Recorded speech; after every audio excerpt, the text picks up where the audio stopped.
Frankenstein by Kristen Eccles. Multimedia presentation, British Literature 2322. Looking at Frankenstein as a tale of humanity and culture. Although it has been considered that Mary Shelley wrote Frankenstein as a cautionary tale against the development and potential use of new and modern science, it can be seen that Frankenstein is a tale of humanity written in Gothic form. Some key points illustrated throughout the book are man having an obsession with life and death and trying to find the God compound that provides life and gives clues to what happens beyond this life that one lives in. Man also has a God complex and a need to control their environment, especially in areas they do not fully understand, as shown by Frankenstein's obsession to create the monster in chapters 3 through 5 of the novel. Another point brought up is man's inherent flaw of judging based on appearance and societal standards of beauty, where the monster is isolated and alone because of all those he encounters are terrified of his appearance.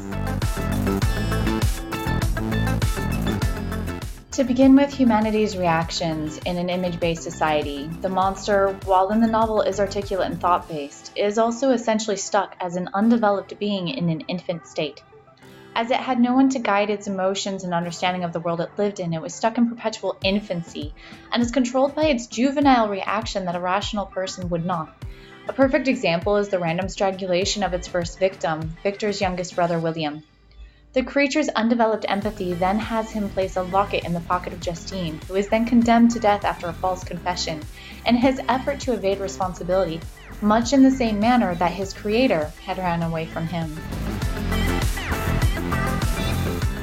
As Mary Shelley herself had suffered the loss of an infant, this pain and longing for her baby can be seen in the imaginings of what it might be like for someone to lose very dear to them, and then continue to obsess how they might have been saved, what could have been done differently, or what could even bring that person back to life. No doubt that Victor's obsession in retaliation to his mother's death is a reflection of the guilt and stages of grief that humans feel upon death in their own lives.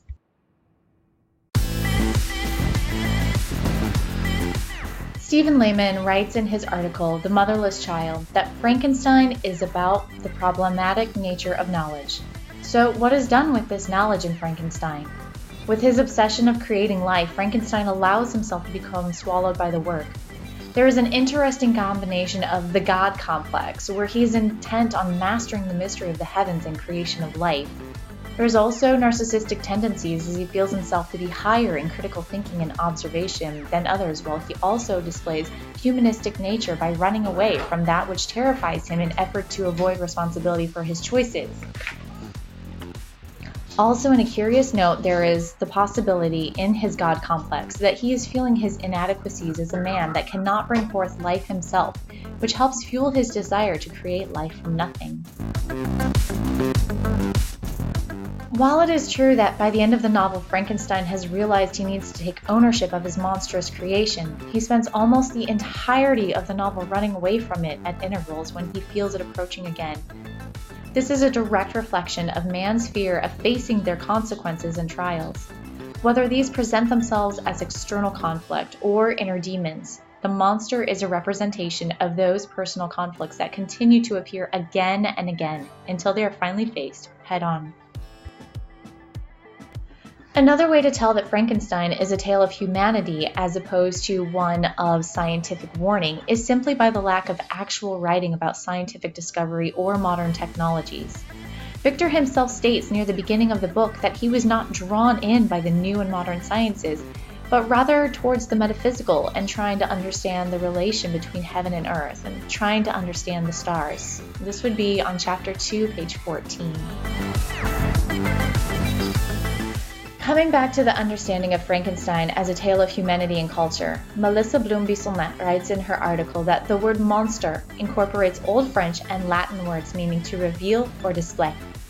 It is this explanation that plainly brings to light how the very imagery of the monster is used to reveal all of humanity's and its dualities, good and evil, vengeance and compassion, knowledge and ignorance, courage and fear.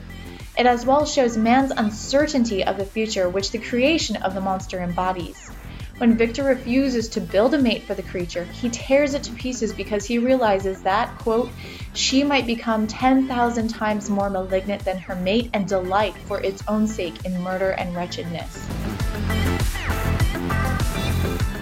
It is possible to speak at length for hours in the subtle ways that Frankenstein is actually not a cautionary tale of what might happen with technology gone awry, but what shadows and monsters hide within men and humanity. That the blind can speak with a complete monster and show no fear, while those that can see him take no time to understand what they do not know. That man's obsession with control of their environment in attempts to understand or be God can ultimately create their downfall as they toil over their work while neglecting the world they live in. It is also quite the cautionary tale of facing one's inner demons and the possibility of what can happen when an individual is too afraid to face the monster that they have created and try in vain to run from what will always come back to find them. Works cited.